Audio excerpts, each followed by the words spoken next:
if I can just give a welcome to everybody to this Transport for the North Audit and Governance Committee meeting. Can I just ask if we've had any apologies? I've not had any personally.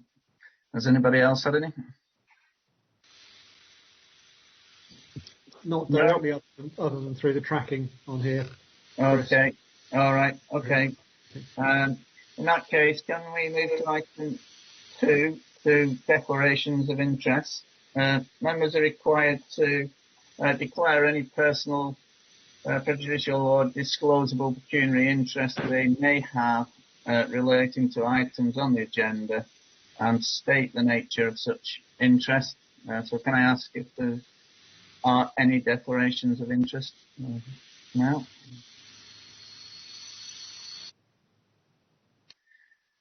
Okay, no declarations of interest in that case. We'll move on to minutes of the previous committee meeting.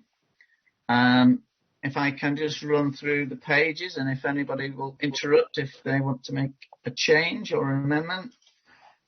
Any changes to page 1, 2, 3, 4, 5, and 6. Can I formally move those for you, Chairman, as a correct record? Okay, thank you. Second that. Somebody, please. Yeah, I'll second that. Right, thank you. Thanks very much. In that case, can I just touch on the action points contained in those minutes? Under 4.4, we were discussing last time that we may have a presentation from the TAME team, but unfortunately, as you can see, this agenda is too full for that, with 358 pages as it is.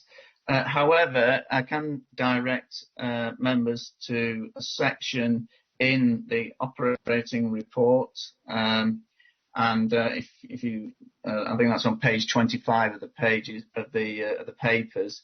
There is a summary there of what the TAME team have been doing. Okay, on to the next item, which was annual governance review. Now we've got a section on the agenda, item 10, to cover that, so we'll get there further down the meeting. And finally, we were going to set the dates for the next meetings, which we will do at the end of this one. Okay, they were the action points, so thank you. If we can move on now to the monthly operating report, and I think, Ian, you were just going to take us through that. Yeah, thanks, Chris. I won't take people through it because it's A, because it's quite a detailed report, and B, because of the paper deadlines. It's actually now slightly out of date. There is a January monthly operating report that has now been posted up on the website, but that was produced after the deadline date for this meeting. I think the one thing that probably is worth drawing people's attention to, because some members of this committee may not be fully aware of what has happened, but we did receive on the 4th of January a letter from the department that made some significant funding cuts for next year for TFN. So these principally fell in 2 areas. One was to reduce the core funding that we get for essentially our statutory functions, down from 10 million to 6 million, and there was also an in-year cut for this financial year, down from 10 million to 7 million. So essentially, over the course of this year and next year, they took 7 million. There was also an announcement that the department would, subject to them covering the winding down costs of the IST programme, they would no longer be funding IST. So we had, people may remember, we had got £33.4 million in the CSR-esque for mainly for pay-as-you-go type installations across the north in the IST programme, and that funding has been withdrawn. It's probably worth adding as well the NPR funding, total funding envelope, which covers TFN, but also work that Network Rail and ISB2 do directly for the department, has been maintained at 75 million. in response to that, those funding cuts, we have done quite a significant amount of work, and there is a paper that I'm presenting to the board a little later on today, which just sets out how we are addressing that.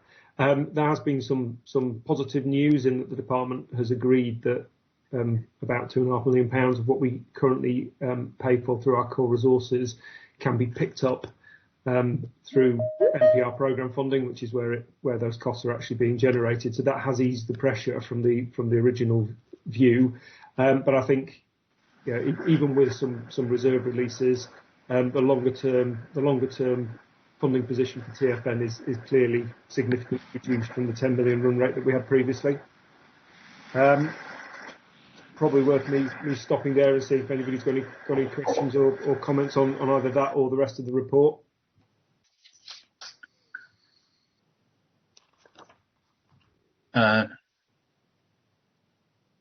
Anybody? No, just my apologies for being late. Microsoft Teams needed to be updated. Anyway, good morning, everybody. I've put my hand up. Yep. Alan. Okay. Councillor Brett. Yeah. Chair, Councillor Halland, Brett wants to speak.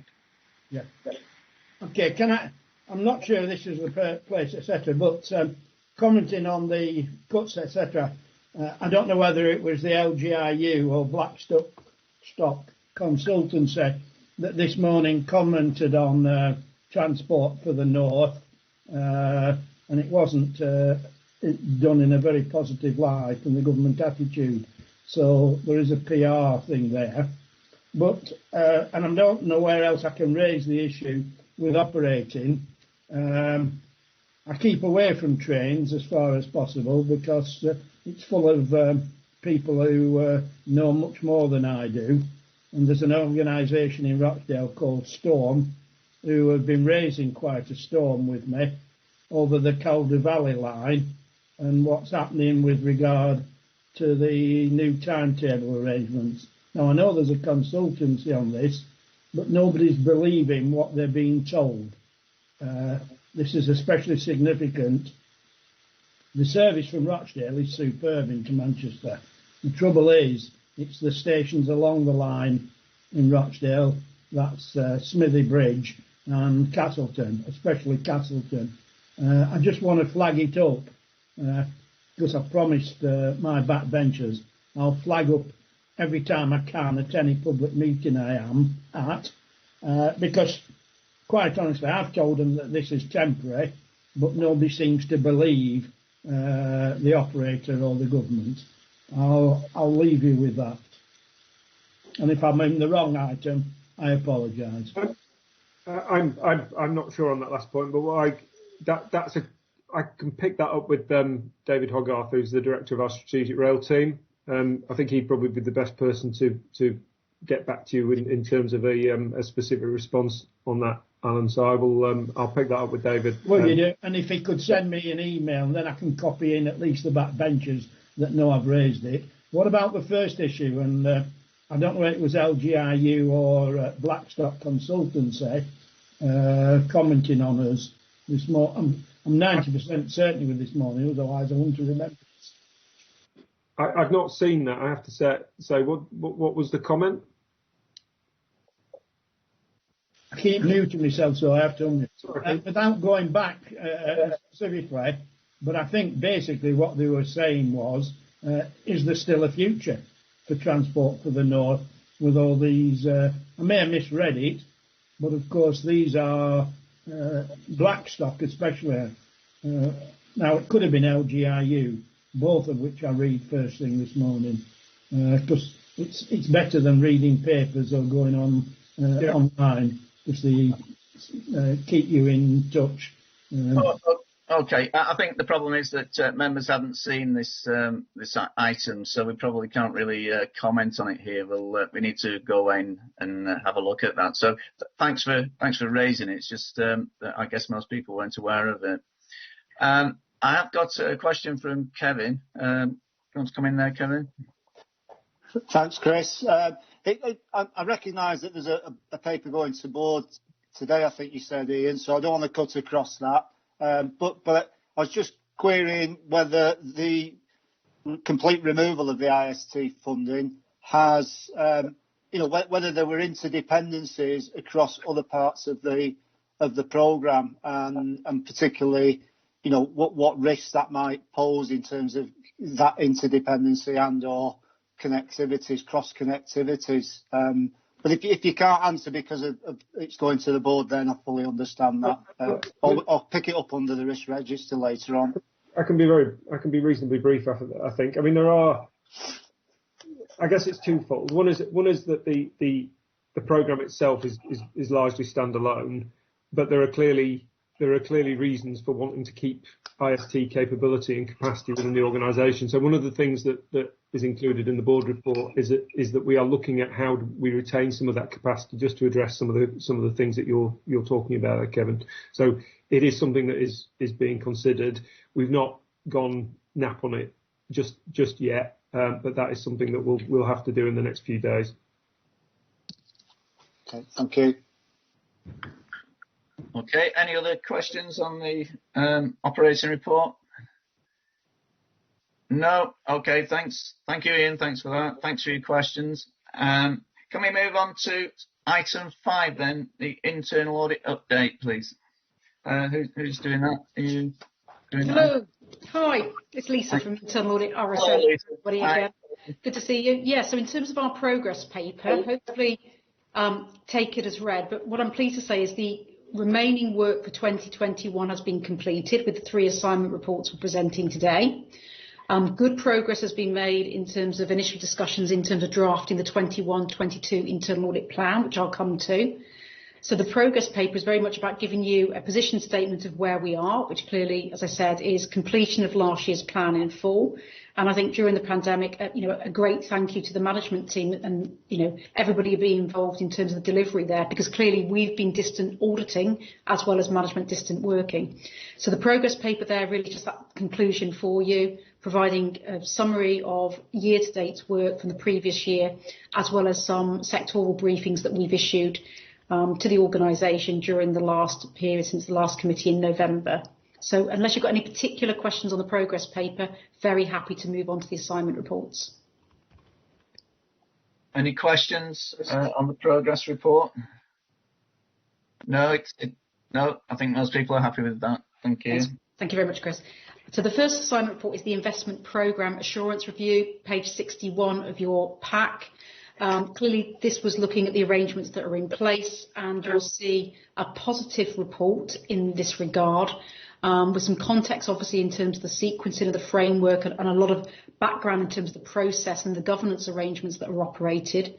Clearly, TFN has sound systems of control on the work that we've undertaken, and clearly at this moment in time, we're, during the audit, building up an assurance framework approach in terms of the future reporting and assurances over the delivery of the investment programme. We just made the one action, a medium action, and that was very much about just triangulating information that's available and mapping actions that come through between the Northern Transport Charter, the investment programme and the business plan KPIs, so that you have a very clear and transparent reporting line there.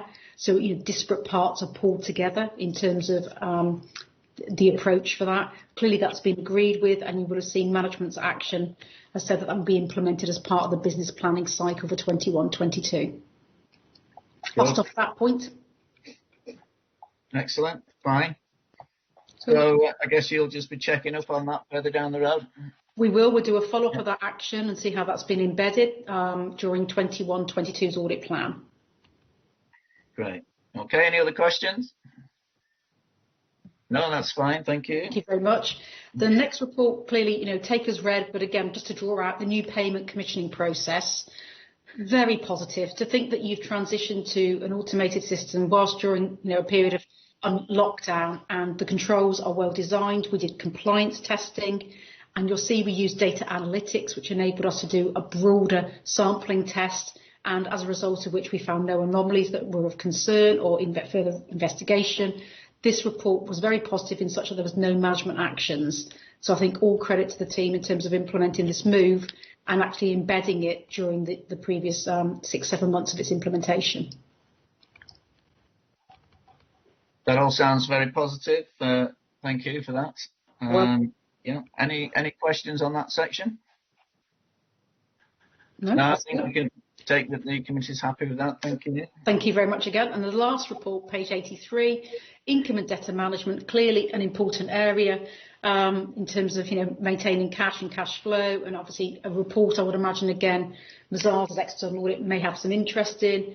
We only identified one developmental area in this outcome of this work, and that was very much about updating the grant acceptance and management policy. So again, you've got a cyclical review of that. At the time of the audit, it just needed updating. There were no practices, that we noted that were in breach of the existing policy, but I think good governance just to keep it updated. You'll see a low action, and that's due for implementation at the end of June in accordance with your review cycle.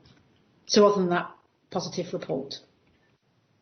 Excellent. So as far as we're concerned, that's a pretty clean bill of health, which is very reassuring to the committee. So thank you for that. And I appreciate the work that you've been doing and the team, and also that it must have been quite difficult doing this remotely as well.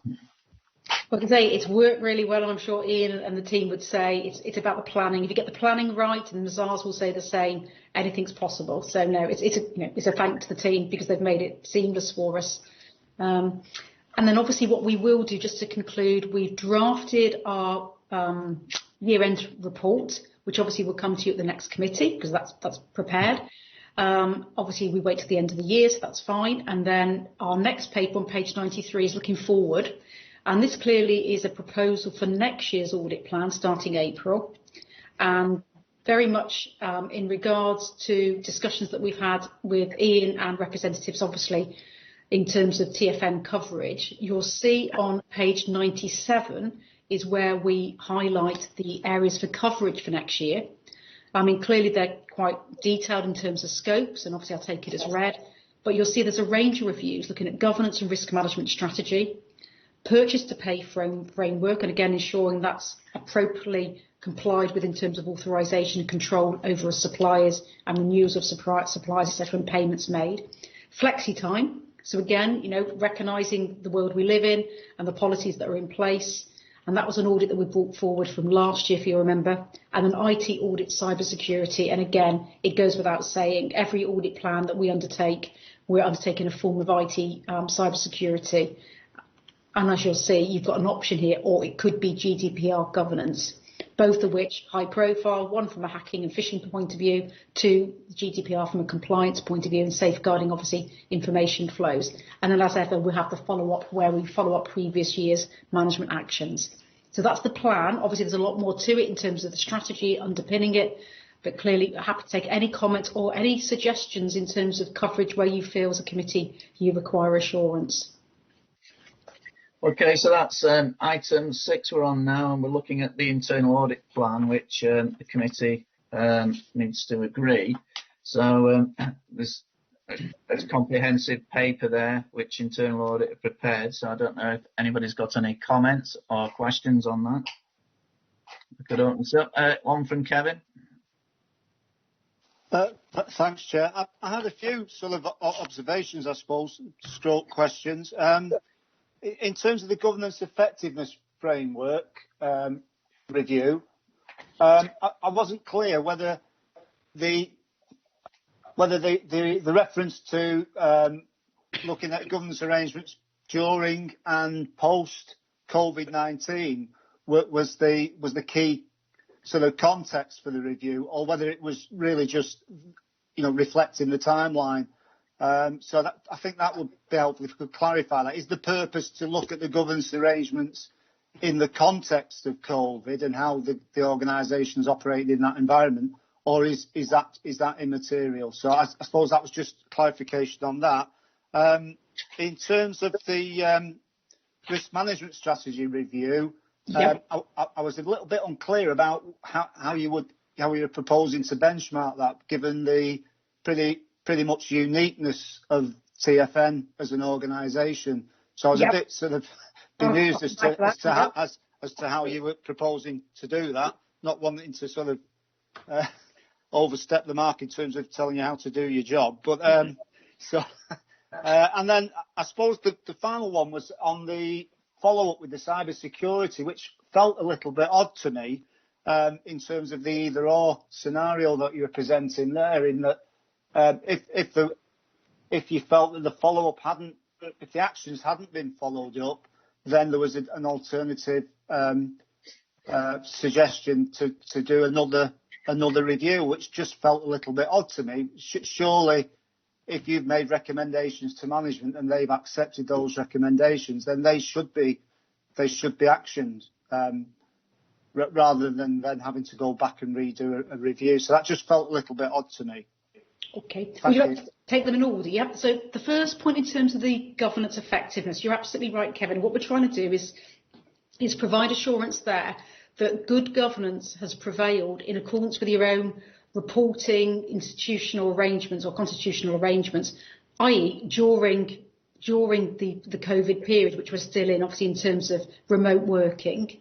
And then hopefully what we are praying for is some normality later in the year when you transition back to, governance arrangements in the future. So it's making sure that everything that you said you'd be doing in terms of good governance has been completed during a period of change. And that changes from going from, on-site presence to digitalisation through to reporting. So it is going to cover the two. The second point, you're absolutely right. In terms of risk management strategy, what we will do, we'll compare it at what I call a strategic level to say, your risk management approach and strategy, is it keeping pace with what we're seeing in the risk management world? Does it need to evolve? Is it still delivering what it needs to deliver for you as an organisation? Absolutely right. Your individual risks will be completely unique in a lot of cases. Obviously, you'll have corporate risks around staff and well-being and people, which we can benchmark across. But specific ones, in terms of your deliverables and programs, absolutely, completely different. But the whole idea is to look at your framework to say, is it following the good practice that we see elsewhere?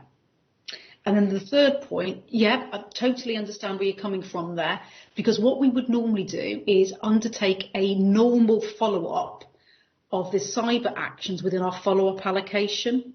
But because of the timing of preparing the plan, the delivery of the cyber work, we felt it would be prudent and wait to see how those actions were being embedded and if there were any other issues that came through. Ian, I don't know if you would like to add any more to that kind of either-or scenario, but that's currently where we are. And obviously the plan will remain agile and we'll bring it back to you.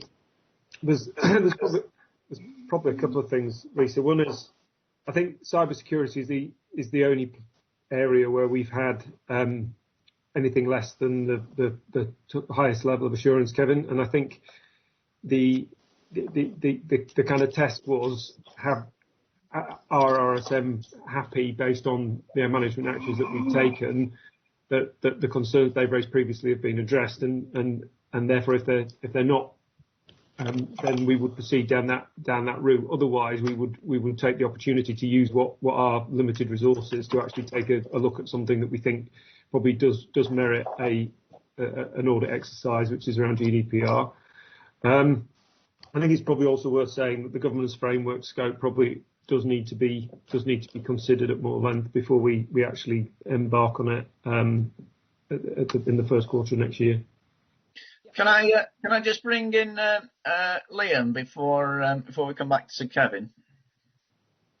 Okay, thanks, Chris. And my questions won't be anywhere near as detailed as Kevin's, but mine's more of a kind of in the round question, because I note in the report, which is very good, by the way, that it makes reference to the level of resource required for next year being similar to that required for last year.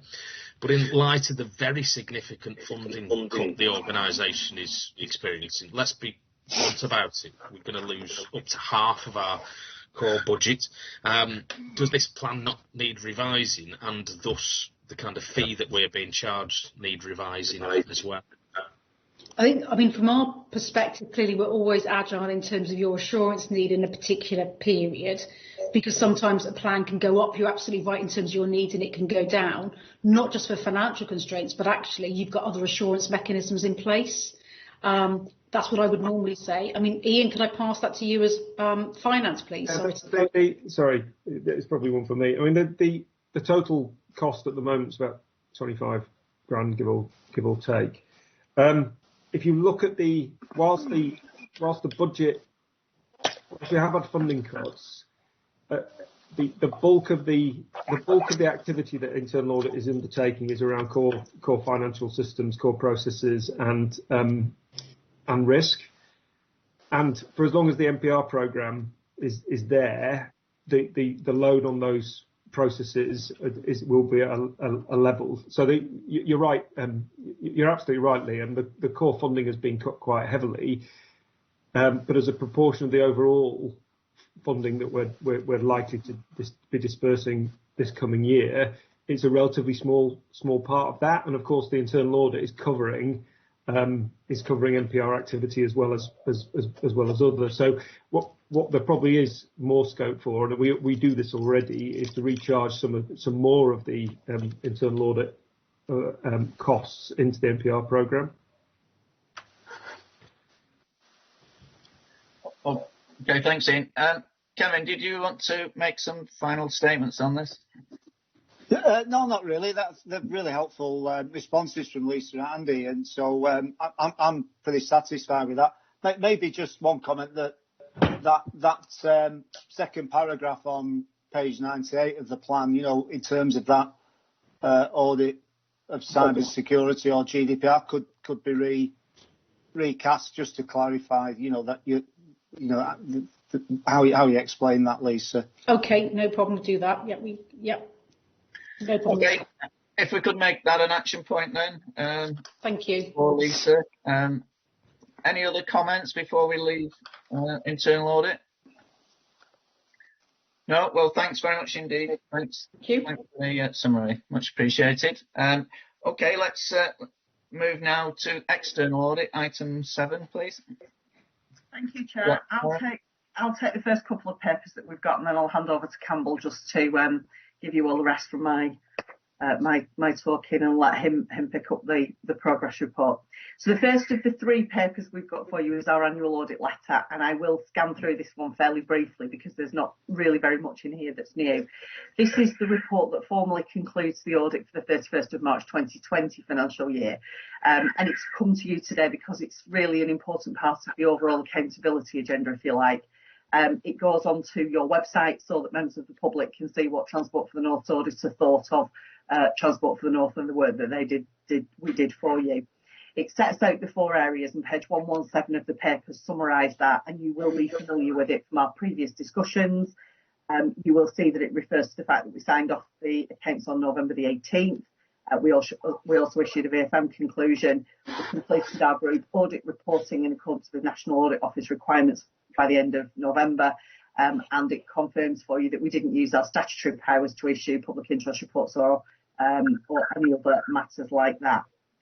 The report then goes on to talk through really the substance of what was in your audit completion report that I brought to you in November, and we discussed at some length. So I wasn't going to go through each of those pages in turn, but I do want to draw your attention to some new information that's in there, if you like, which is on page 127 of your pack, where we refer to fees, and you will see that we've agreed with Ian and the team that we will bill you for an additional amount of £4,200, which is because of the complexities and the challenges, if you like, around the accounting for your IST costs last year following the change to the nature of the scheme.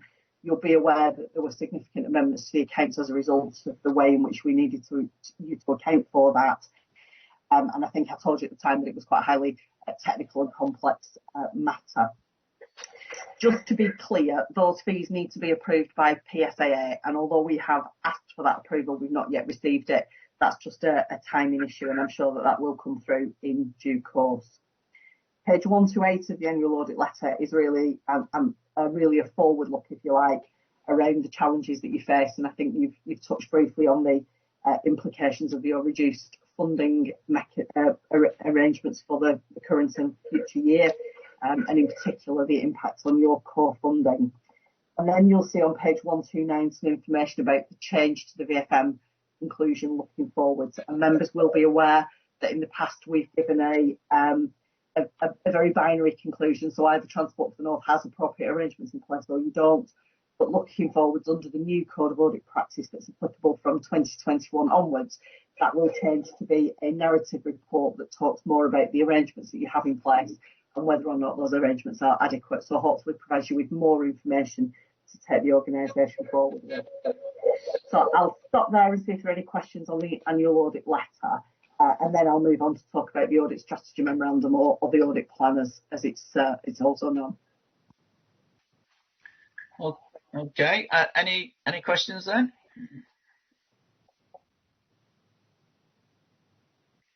No, I don't think we've got any questions on that. Everybody seems to be happy. Okay. That's good. Thank you.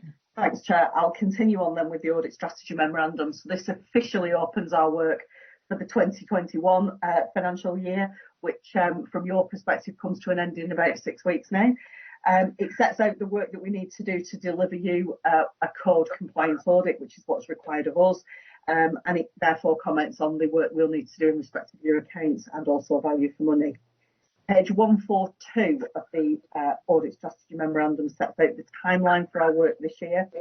And you will see from that our planning is underway, and we are kind of in the first of the quadrants, if you like, there in terms of internal, in terms of our discussions with you, our identification of risks and so on.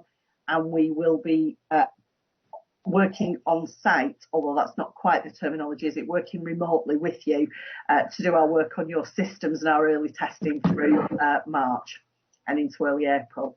We've planned at the moment to complete our final accounts work, so that's the post-statements work in the June-July period. But I think it's just worth me mentioning the sort of overall context really for 21 audits, which is that MHCLG are currently consulting on a revised timeline for the audit. That would require you to have accounts ready by the 31st of July and for an audit by the end of September. Your team are very confident that they can still work to what was, if you like, the old pre-COVID timetable, and we're happy to engage with them on that basis and plan to carry out our work in that way.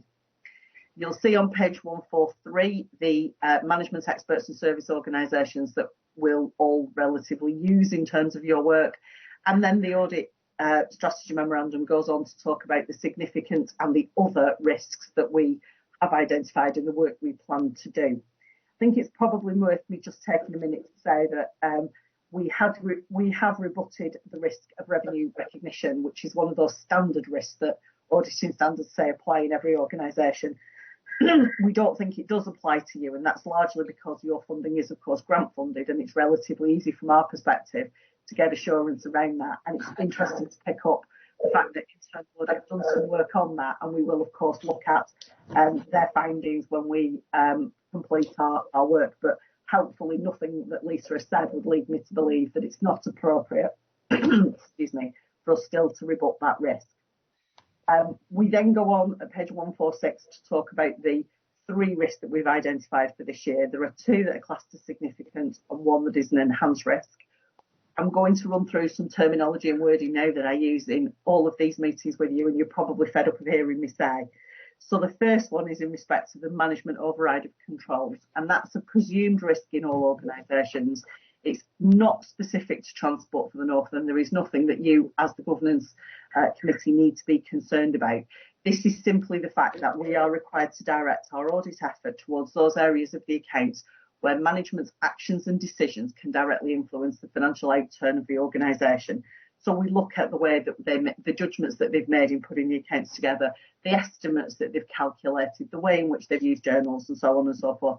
There's nothing new there, and as I say, nothing particularly to be concerned about from an individual perspective. The second risk is then in respect of the pension liability valuation, and I think I told you last year, and I'll tell you again next year, I'm sure, that that's a huge number. It's an estimate, and we therefore do need to do a considerable amount of work on it. The third area that we've identified as a risk may or may not materialise in the year. So it's in the audit plan now for completeness, but I may at some stage report back to you that the risk has gone away. And it relates to phase 2 of the IST scheme and the fact that some of those assets that you currently hold may well novate to other organisations during the current financial year. If they novate before the 31st of March 2021, we will need to look in some detail at the accounting treatment for that because it's a relatively unusual transaction and it will be fairly complex. If they don't novate before the end of the year, I'll come back and tell you that. I'll tell you that we haven't done the work, but I'll also tell you that we will be doing it next year, because all it means is that actual transaction, that novation, has slipped beyond the end of the financial year. The report then goes on to talk about value for money, and you will be aware that there are 3 criteria that we look at. They're slightly different this year than they have been previously. So we need to consider your financial sustainability, your governance and decision-making arrangements, and then finally what you are doing as an organisation to improve economy, efficiency and effectiveness in the way that you carry out your functions. You will see that we've identified a single risk that we will follow up as part of our work, and that's about how you are responding to those reductions in core funding. So we know that you're proposing to change some of the allocation of cost to programmes. We know that you're planning to look at how you can use reserves and general fund balances to support your core functions going forwards, and we will report back to you on the arrangements you have in place for that. I was going to stop there, safe to say that there is some information on page 158 around the materiality that we will apply in conducting the financial statements audit, and just to mention that that is set at £1 million, but obviously we'll revise that once we receive your draft accounts. We've based that on last year, and it's fixed as a proportion of your spend, but as I say, we'll come back and look at that once we actually get the accounts, because it's likely that that may reduce a little. I'll stop there again and take any questions, if I may, before I hand over to Campbell. Any questions? Okay, just a couple from me then. On the materiality, obviously it's expressed as a percentage here. So is that some sort? How do you arrive at the percentage? So we use expenditure as the measure, and that's because that's the thing that we think taxpayers are interested in the context of public sector organisations. And then our methodology sets a range that figure can be anywhere between 1% and 2%, depending on a host of risk factors, if you like. So we're comfortable with the fact that you sit in that range and towards the top end of it. That works for us, and we will, of course, update you if we think that there are any factors that would change our assessment of your materiality at this stage. Not everybody is at the high end of that range. It genuinely is a range, and across our portfolio, mine in particular, you can see that there are some organisations where we consider the risk to be higher, and therefore we work to a lower level of materiality. Okay, thanks.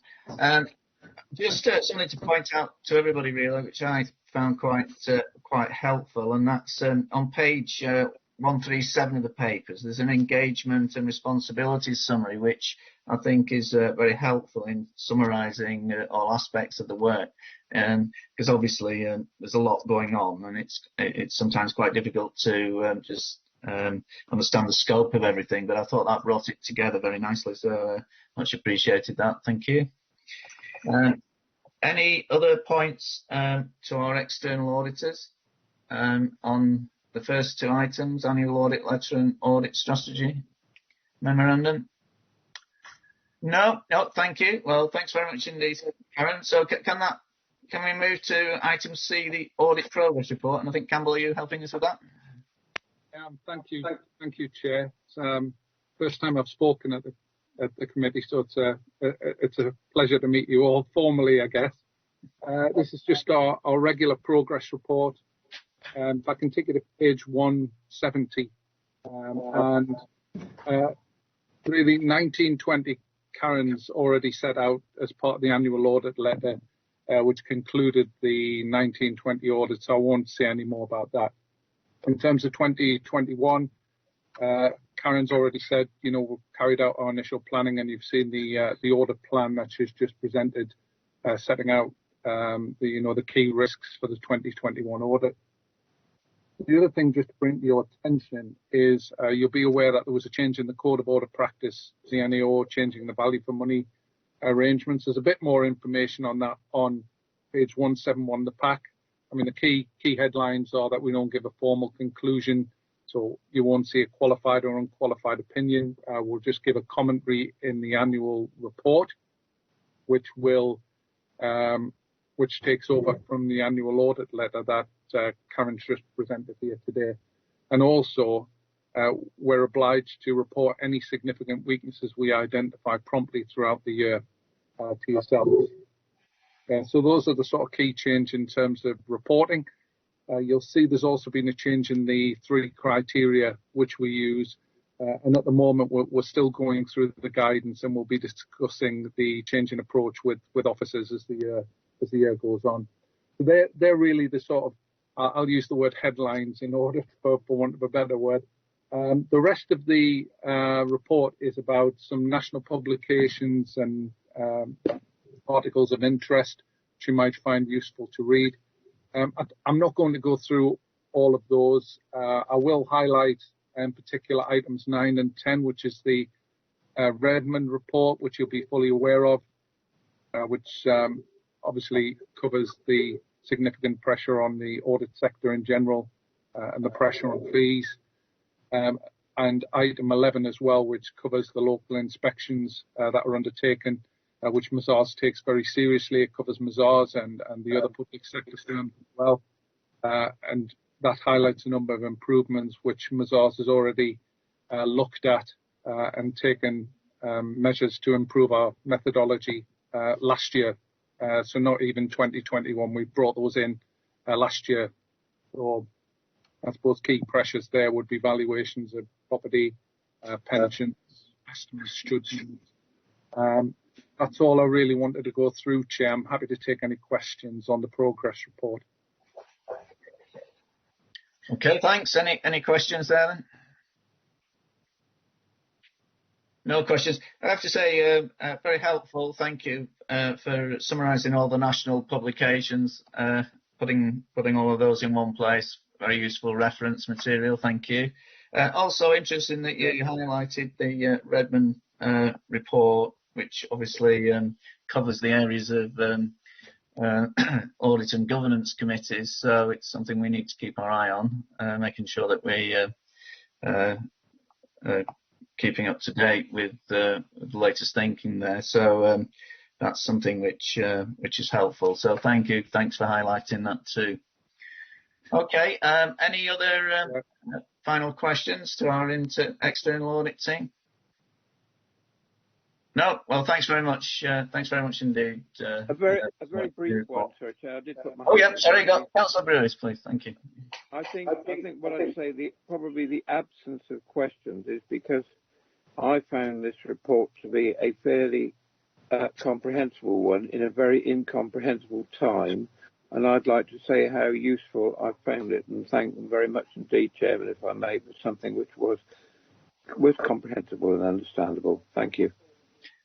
Well, thanks for that, Councillor Bruce. Yes, I'm sure that reflects most people's thoughts on the committee, so I appreciate that. Right, okay then. Let's move on to item 8 and Treasury Management Strategy. Are you taking us through that, Paul? Yes, I will, Chair. Yeah. I just hope we can continue the theme identified by Councillor Bruce into the next 2 items as well. Fingers crossed. Chair, I felt it would be useful. I mean, the documents are quite extensive and quite long, and I thought it would be useful just to tease out some key points and put them on a presentation which I've got, which will hopefully keep us all on the same page. If I could just flick across to that. Great, thank you.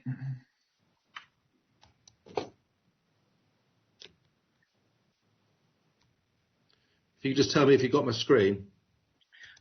Not yet.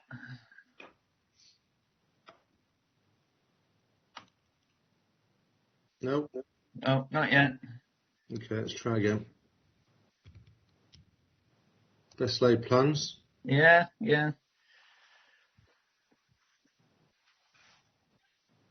No, we're not getting it yet. Right. We've got Ian, I think, at the moment. Yeah. One more go. There we go. I think we should be okay now. Yeah, that's it. Yeah. Okay. Good. Thank you. Thank you for your patience, everybody. Right. So I just thought it would be useful just to, as you said, the documents for new members, the next 2 items are both the Treasury Management Strategy and the accounting policies, which are really key documents in relation to the financial considerations of the organisation. They, in terms of in terms of their background, we review them every year. I think, and they are very long documents. Arguably, certainly the Treasury Management Strategy and its policy and procedures are, but it's very important to us as we go on to identify in terms of the framework. And then we would, in terms of the Treasury Management, we would report on that at least 2 or 3 times during the year in terms of progress reports and how we comply against that strategy. But generally, you wouldn't expect there to be too much change. I think in terms of there's a refresh of the strategy, but the accounting policies themselves wouldn't expect to change too much. We do have a degree of support in place that we call on from time to time and on a systematic basis. From the Treasury perspective, we use an entity called Linked Group, and they will be feeding us live market information in relation to any money market funds. So if we do have an investment in a money market fund at the moment. So again, being able to be advised that is a AAA rated fund is important to us. And then obviously from the accounting policy side, to the extent there are any areas that would require review, and one has been mentioned before in relation to intangible assets, is again we would call on EY for advice in that area if needed. So just going into the Treasury Management Strategy itself, and again I wanted to avoid going through and doing a page turn, but just to put it all into context for certainly, I think existing members who've been members of the committee for some time would fully understand this, but possibly the new members wouldn't, is that we are solely grant funded, and the critical point is that we don't have access to credit facilities. So we don't have the ability to go overdrawn in a bank account, and we are subject to, at one stage we had multi-year arrangements, but we're now into 1-year funding settlements, and therefore the critical consideration to us as an organisation is having enough funds to pay our way going forward. There's a hierarchy of consideration embedded within our strategy, which is around the key being creditworthiness. That's the main one, and these are ranked from top to bottom in terms of the hierarchy of consideration. So it's creditworthiness is first and foremost. Then it's about access to funds in terms of easy liquidity. And the third one is financial return, which is effectively yield. In terms of, and our key focus presently is around creditworthiness and accessibility.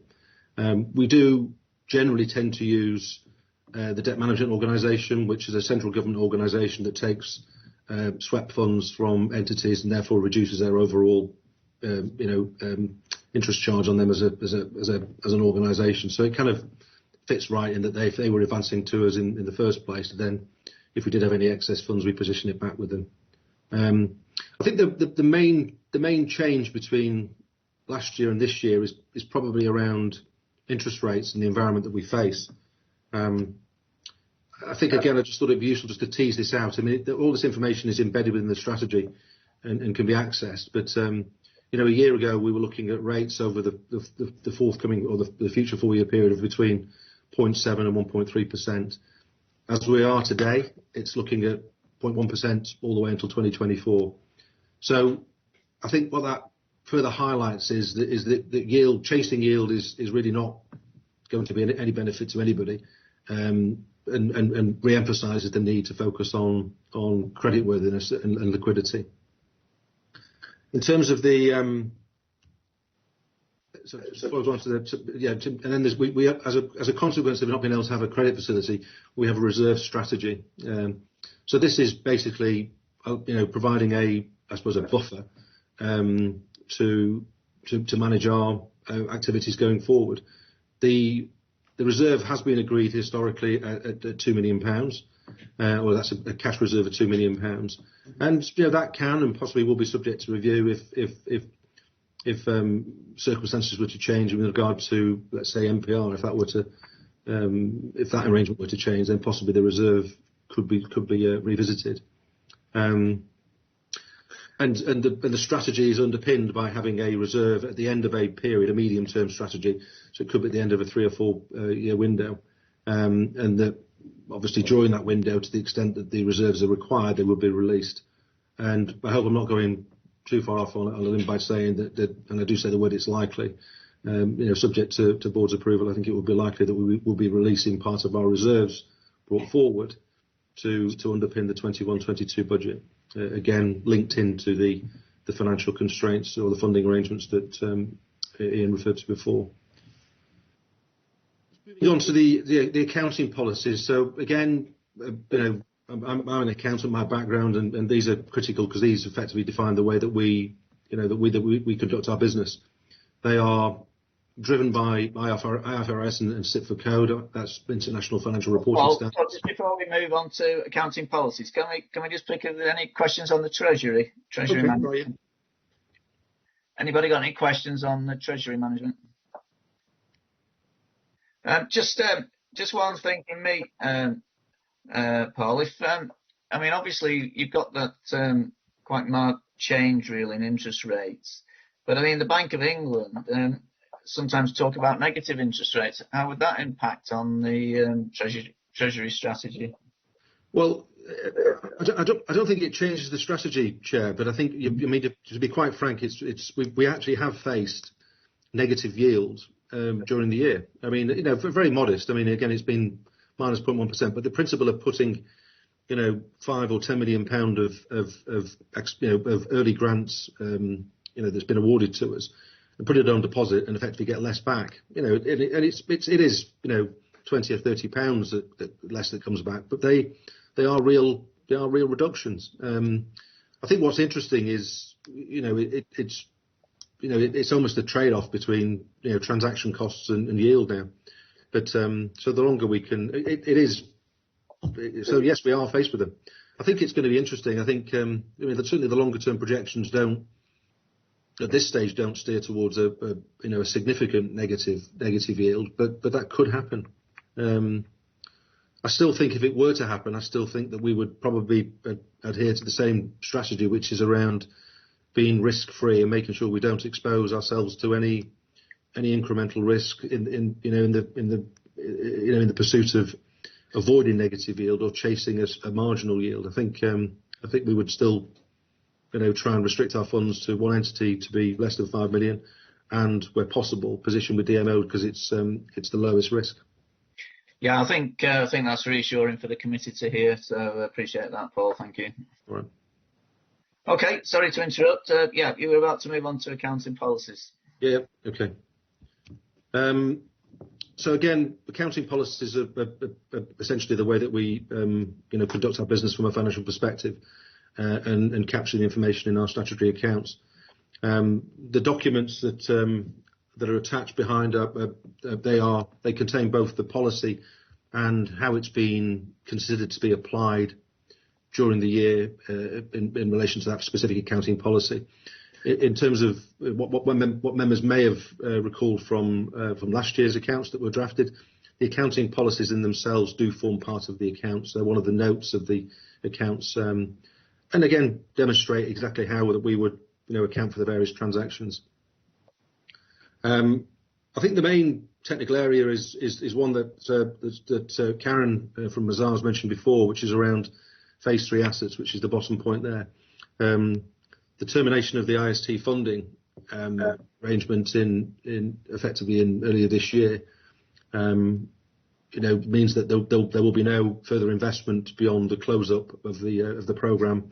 And the close-up will probably have a tail that goes into beyond March 21. But again, so the critical point is at what stage do we novate these assets to either to an LTA or back to the department, and that will determine what the accounting is. I think again, Karen mentioned that there was a technical matter around Phase 3 last year, and I think what we would endeavour to do this year is to all agree in advance prior to the year end what the accounting is, so we don't end up with any form of discussion or debate, post the year end effectively. So that's probably the main technical area that we're going to be talking about during the audit. Other than that, Chair, there's not a great deal to comment on really. I'm happy to take any questions from members. Okay, any questions? All right. Thanks, Paul. Yeah, very important part of the accounts, obviously, and it's important to have it on our agenda in that, obviously, once a year we're recommending the account to the board, and it's important that we are aware of what the accounting policies are embedded and underpinning those accounts. So appreciate that summary through, and useful to the paper, which obviously is very comprehensive and very helpful too. So I appreciate the work that's gone into that. So thanks very much indeed, Paul. And unless there's any other questions on that, we'll move on. Thanks very much. Okay, let's go to item 10, the annual governance statement. Julie or Deborah, who have we got doing this one? Chair, it's me, Deborah. Hi, Deborah. Yes. Morning. Thank you, Chair. Yes. At your last meeting, I advised the board, the committee, that we would be commencing the preparation of the annual governance statement for the year 2021. And this report sets out the basis on which we have carried out the review, looking at each of the principles of good governance in guidance issued by SITFA, and then comparing the activities of TFN during the current year against those principles. And you have, as a background paper, or at Appendix 1, a first draft of the annual governance statement for the current year.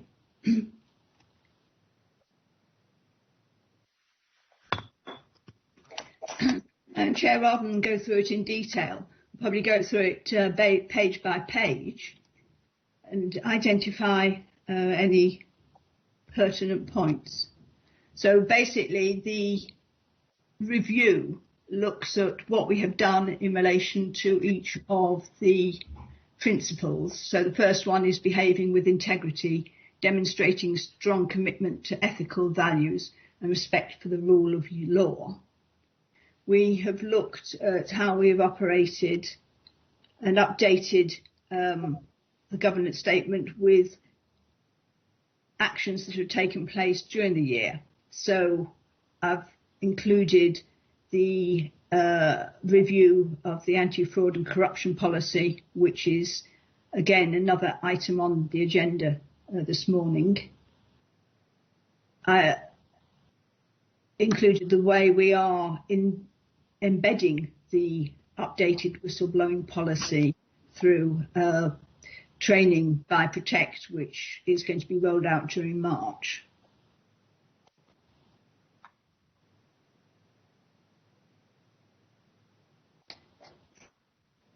And also the way we are bedding diversity and inclusion across the organisation through a working group set up by the Employees Forum, so that actions and an action plan in relation to diversity and equalities can be drawn up during the year.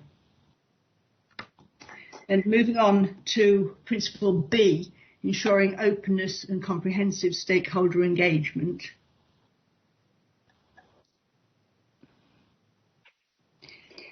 The main area of activity during this year has obviously been the move to virtual meetings. Transport for the North had the technology in place to be able to move to virtual meetings seamlessly. And we have continued to operate in an open and transparent fashion throughout the pandemic. We also managed to hold the Transport for the North conference, which was held virtually in December and was attended by nearly 600 delegates. So that was quite an achievement in the current circumstances. We've also started to facilitate virtual webinars branded as TFN talks, and they've covered strategic rail, the future of roads, northern growth, northern powerhouse rail, integrated and smart travel. And these are public forum where they're external panelists, and that they've been well received, I think. The next stage in the preparation of the decarbonisation strategy will be a full public consultation, which is currently being planned and will be rolled out in the spring, so that the strategy will be able to be adopted before the climate change conference in November.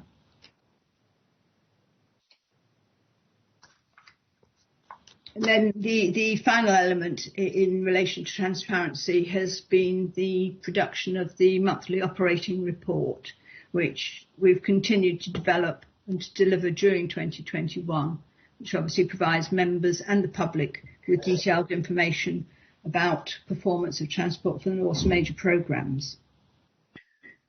Can I just interrupt there for a second and bring in Councillor Brewis? I think he just wants to make a point before we move away. Well, mine was really going to be, if I may, Chair, just to follow up what Deborah said, and I thank her for her report, and I think it almost highlights, although it's not strictly for today, how important it is that we continue to have webinars and conferences to point out the huge advantages of the uniqueness of this organisation. As the most distant member, I think the fact that from, I don't know, Silleth to Scunthorpe and Stockport to Scremiston, people in an entire region can work together regardless of persuasion is an example to all, and we have to keep publicising the advantage to ensure that those, and there may be those about who want to secure more control centrally within the country, that we get our message across, because I think we can do it far more effectively understanding the region than people who live a very long way away. But I'd thank Deborah for almost touching on that. It's important we never lose an opportunity to make that point, Chair. Thank you. Thanks. Back to you, Deborah. Thank you, Chair. Moving on to the next principle, defining outcomes in terms of sustainable economic, social and environmental benefits. Well, obviously, the whole rationale of TFN is the creation of sustainable economic growth. And that is the key driver behind the strategic transport plan and all the activities that TFN proposes. However, during the current year, the main focus has been the production of the decarbonisation strategy, and also the development of the TAME function in developing the analytical framework. And obviously that has been the subject of an internal audit report to demonstrate the way in which TFN uses evidence as the basis for its proposals.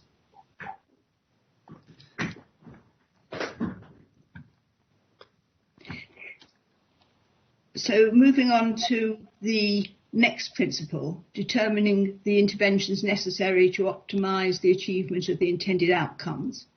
I think one of the key areas in which Transport for the North has done that during the pandemic has been the creation and maintaining of the North of England Contingency Group, which brought together all the main rail delivery partners to ensure that the rail services continued to meet the needs of those frontline workers who needed to travel during the pandemic.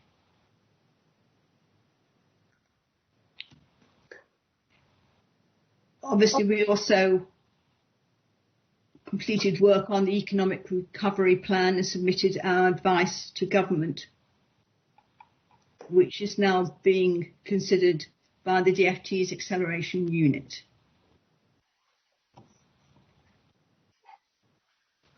And there were further successes including the further investment in the major roads network. So there are new programmes for schemes in Cheshire, Cumbria, York and North Yorkshire, and funding for development for new schemes in Lancashire, Stockport, Tees Valley and Liverpool.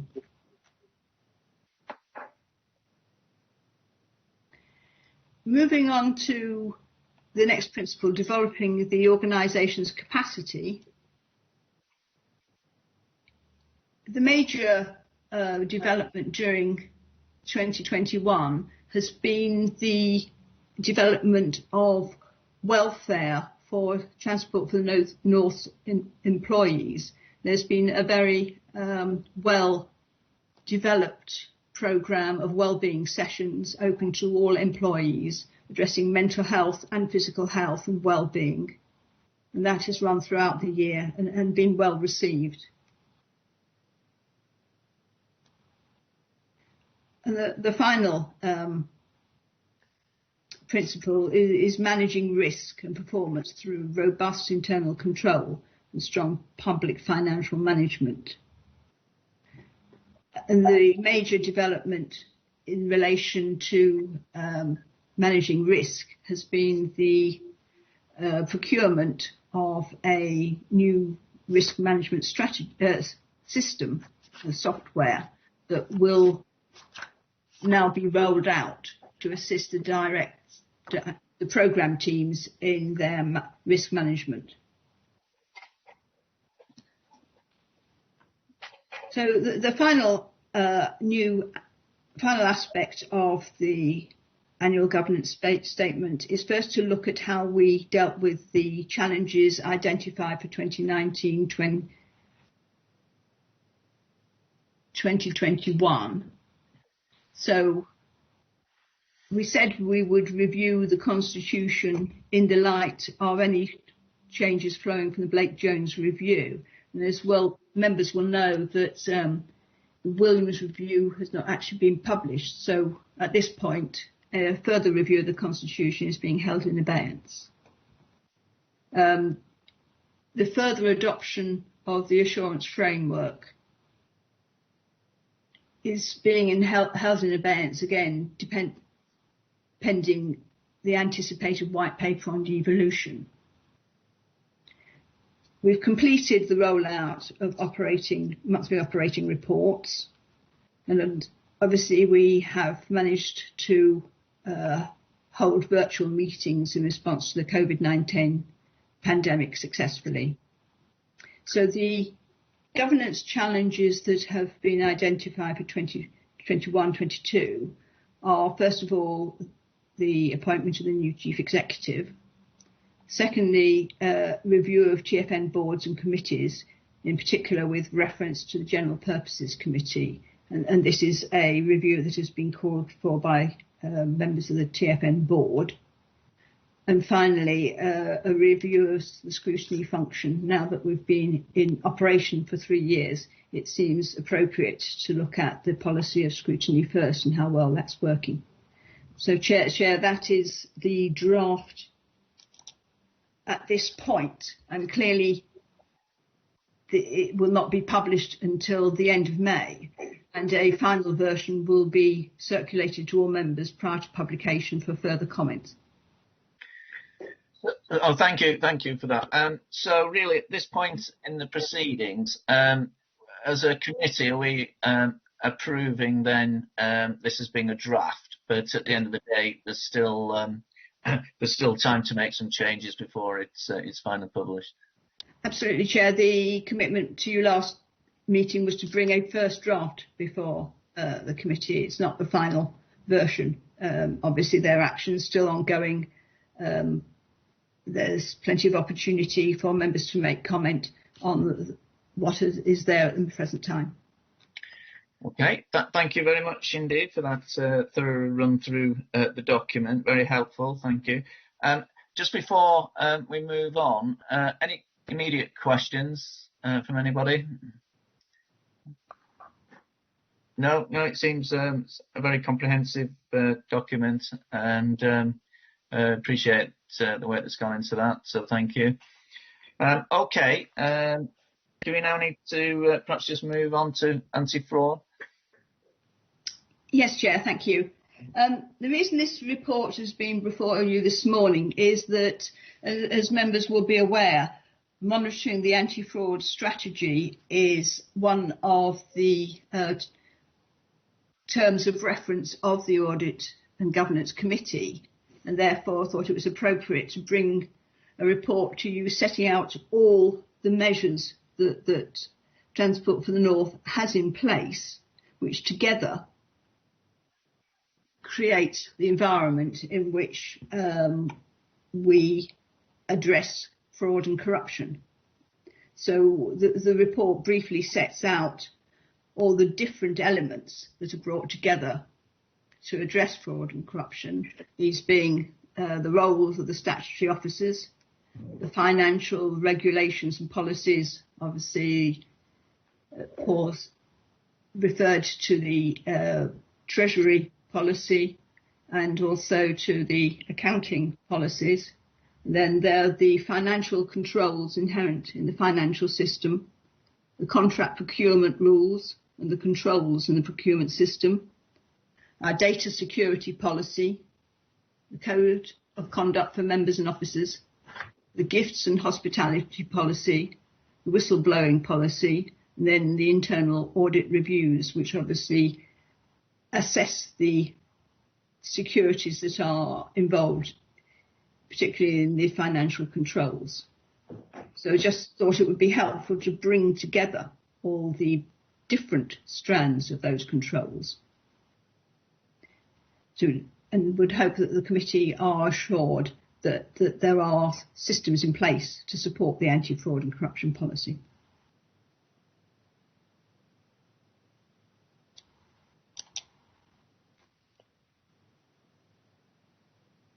If members have any questions, particularly on the financial aspects, they'll need to address those to Paul. Okay. First of all, any questions then to anybody? No. In terms of the recommendation, I think, are you looking for this committee then to approve the systems in place and support the anti-fraud corruption policy? Are you looking for an approval there? I think, Chair, we actually would ask you just to receive the report and acknowledge that you are satisfied that the systems are in place, to assure you. Okay. All right. Thank you. Happy to move that, Chairman. Thank you very much. Anybody to second that? Kevin. Right. Excellent. Thank you very much indeed. Very helpful report. Very reassuring. And unless there's any further questions on that, we'll move on. Thank you. Right. Okay, that takes us to item 11, which is the corporate risk report. Have we got Hadi today? No, Chair. Hadi's had to take a few days, so I'm presenting this report rather than Hadi. Okay, thank you, Ian. So I will. I won't try and share my screen. I think there's probably there's two items that we need to pick up. One is just the actual substance of the risk report itself, and then the second is the proposed new format that we've discussed previously. What I'll do is I'll take the substantive item first. There's probably a couple of things that it's worth saying before I just quickly run through table 1, which is the kind of key headline risks. I think the first is that members will have noticed the number of issues and high risk items or very high risk items that are on there. I think there are two things. I'll come on to them individually in a moment, but I think there are two things that are probably worth bearing in mind. One is that, as we've discussed previously, I think some of this just reflects the extent to which TFN is tasked with doing things for which it doesn't have a full ability to control the environment in which it's doing them. And I think that as we go through, that we'll see that is the case. I think that's just reflective of where we are at the moment, given the level of uncertainty that is is it just in the system generally, as it were? I think the second thing I'd say is that all of these risks that have turned into issues, I think, won't come as a surprise to anybody, certainly anybody who's seen the previous risk reports. And it's probably worth noting that all of these items which are flagged as issues have got separate reports attaching to them at the board meeting today.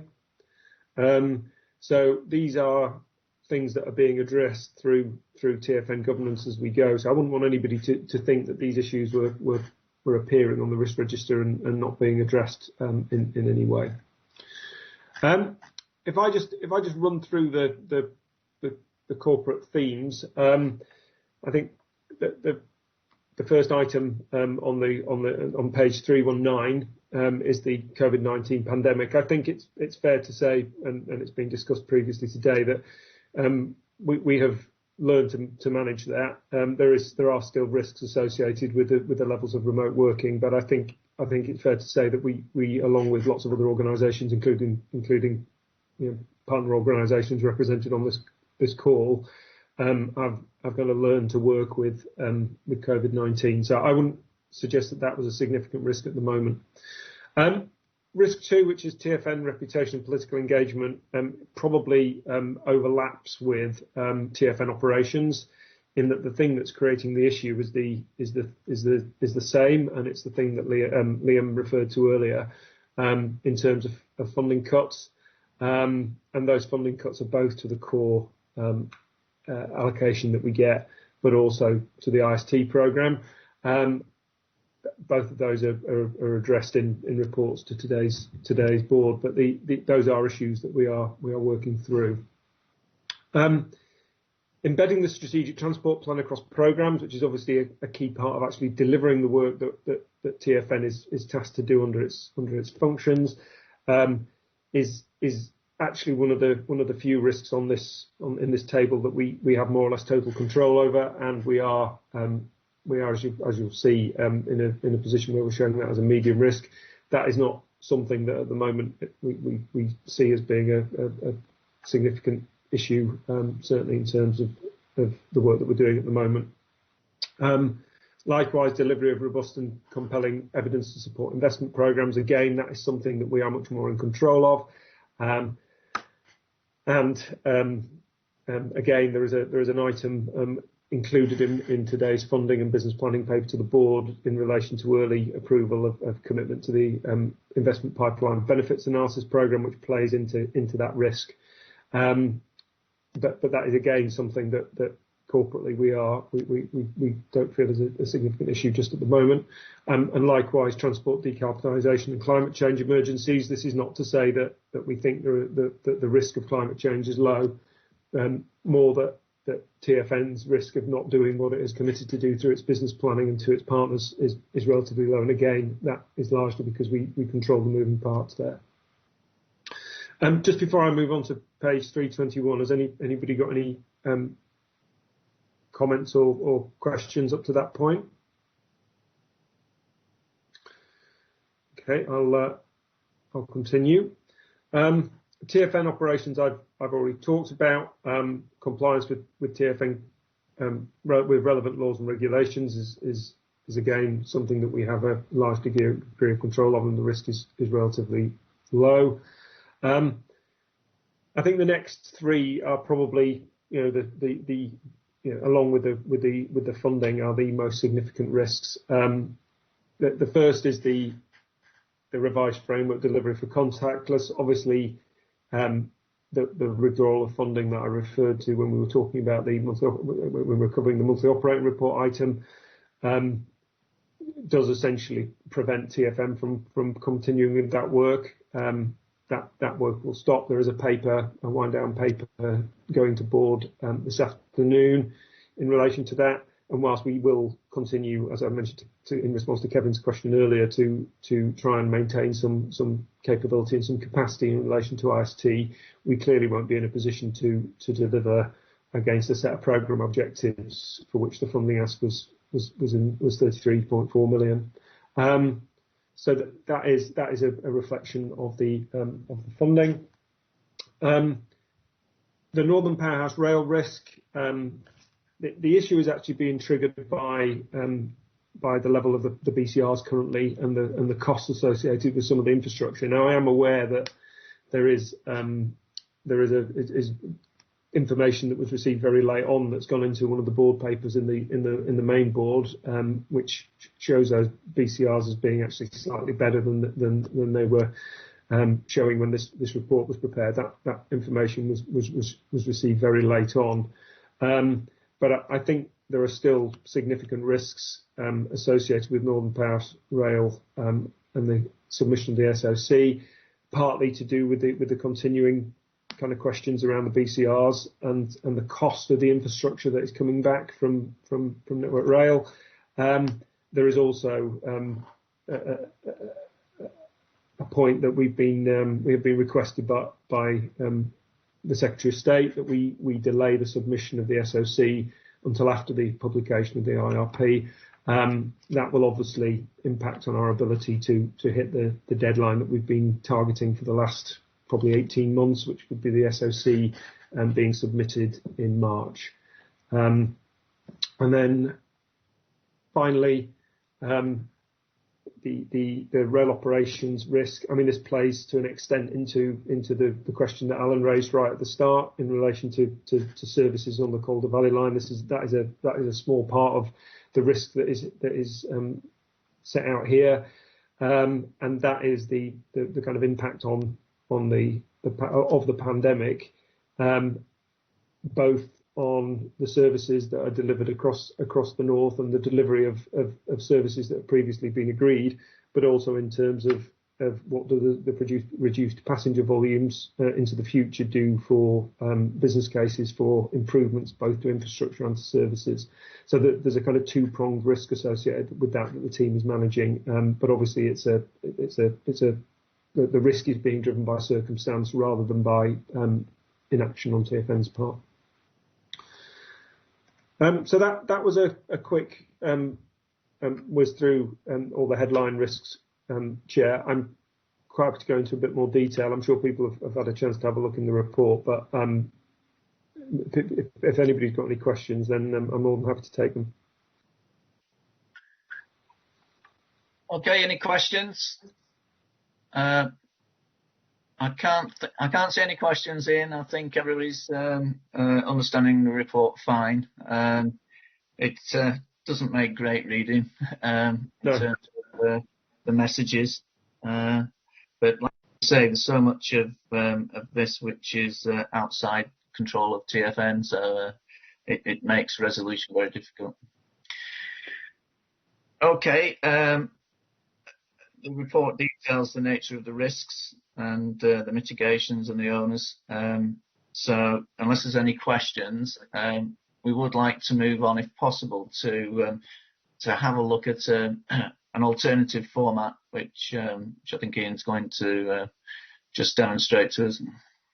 I'm having a slight problem. James, would you be able to just stick it up on screen? Can do, just a sec while I open the file up.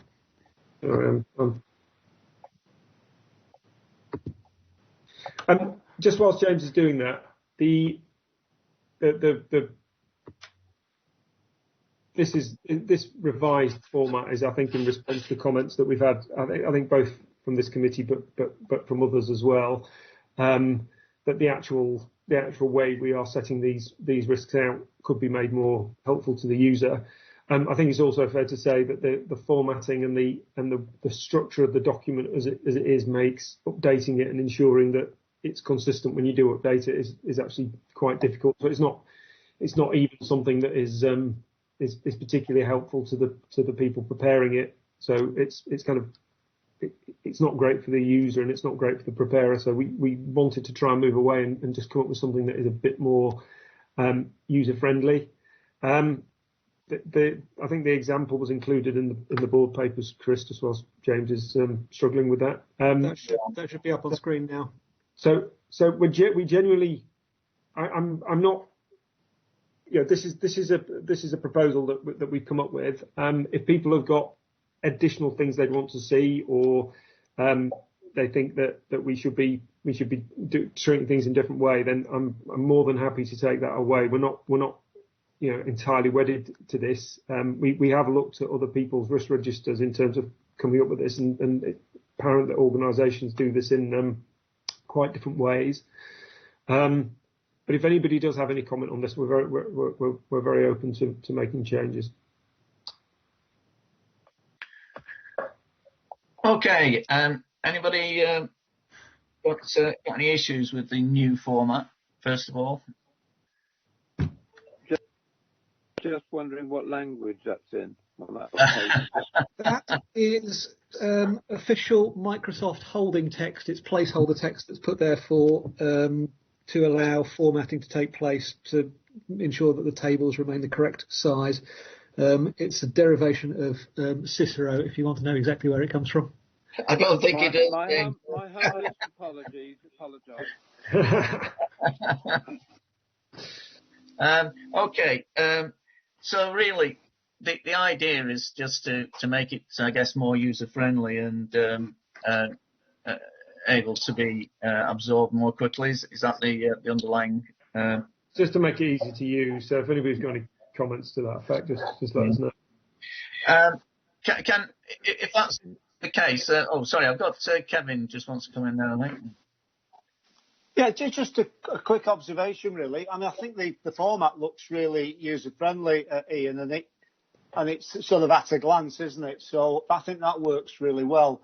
I suppose wearing other hats, I'm used to organisations expressing their appetite and or their tolerance, but I guess that just wouldn't work really with Transport for the North. And I suppose it also links to another observation, which is, where we're sharing this risk unequally with central government. So I just wondered whether there's space for some where you could sort of mark that up. What is that sort of shared risk? Is it 80-20? Is it 50-50? Is it?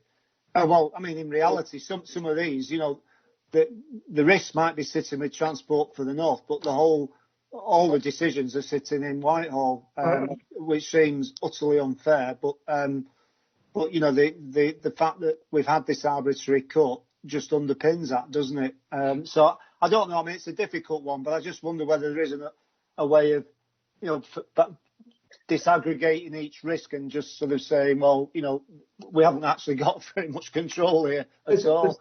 If you pan down, James, I don't know whether it's on this report or the other report, but there is a kind of qualitative assessment suggested to pick up your very point, Kevin, that some of the time, or quite a lot of the time, the risk is showing as high, and there's not a lot we can do about it.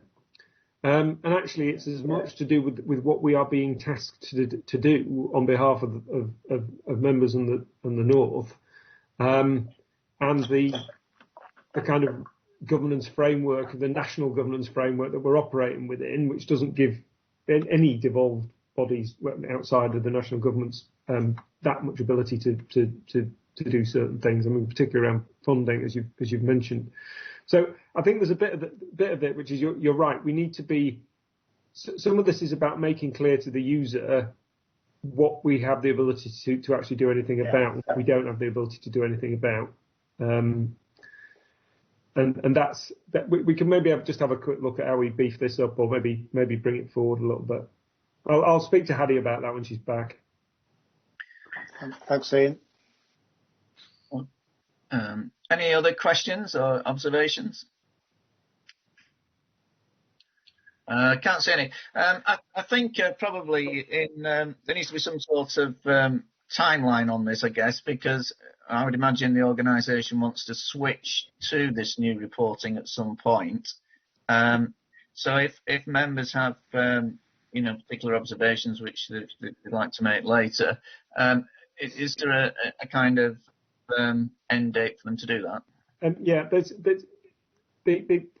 I think the high level timeline would be to bring the revised version to this committee at the next meeting, and then if you are happy with that, we would then, to the subsequent board meeting, which is probably the next time we would be reporting the risk register, we would take the revised version.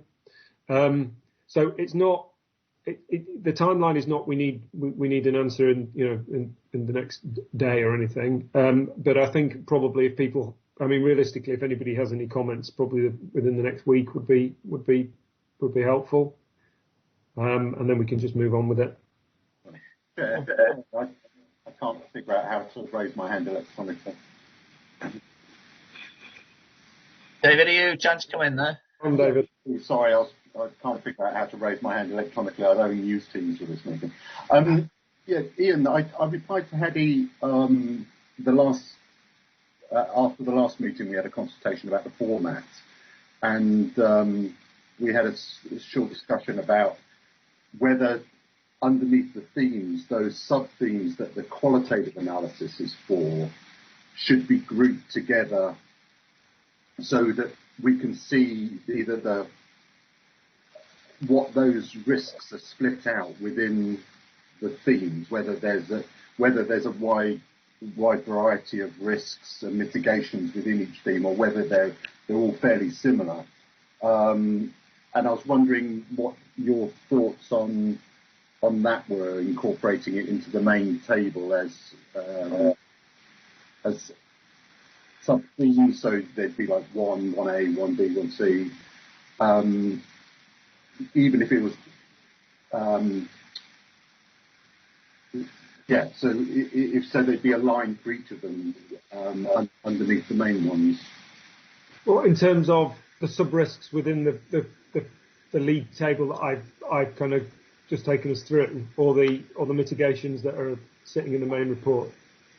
Well, in the main table, so you've got the themes, the major themes for the risks, and then in the qualitative, there's sort of sub-themes for each of those, for which there's an identified specific risk of mitigation. And I was just wondering whether in the main table those sub-themes could be put there, so we could see whether there's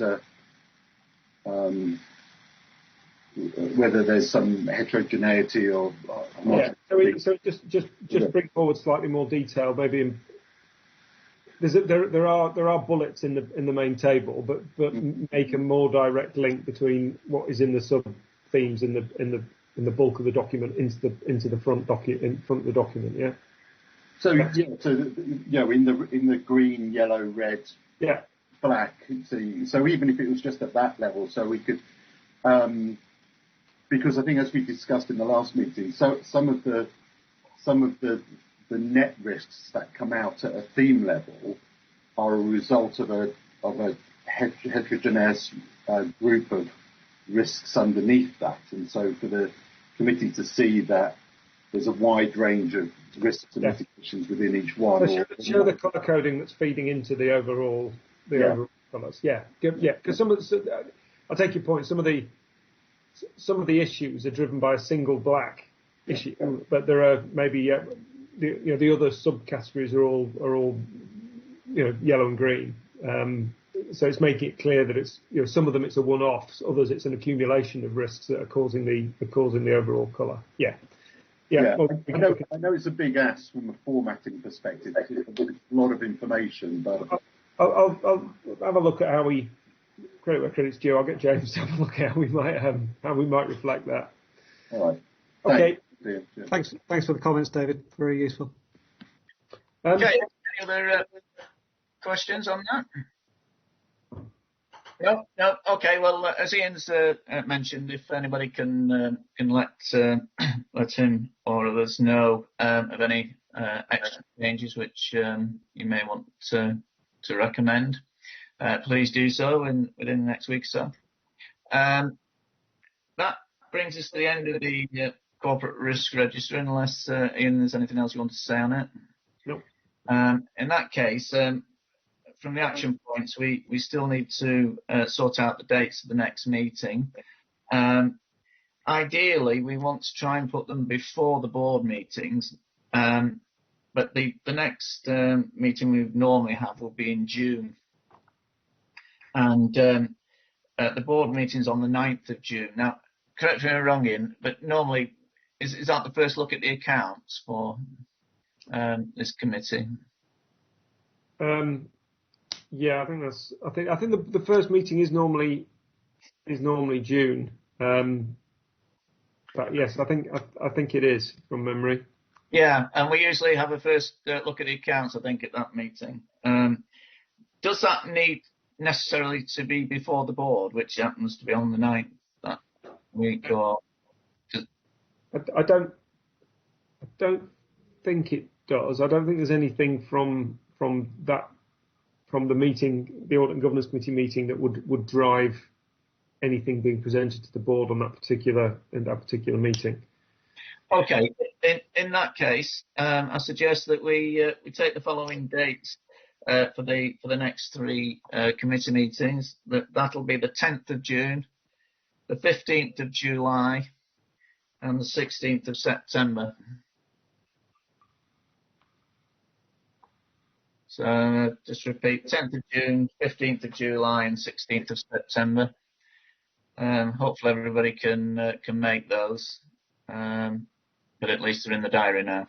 Just one question, I guess, going back to the point that was raised about the annual governance statement. I know the annual governance statement will be required to be included in the unaudited draft accounts that we need to publish, I think, 10th of May.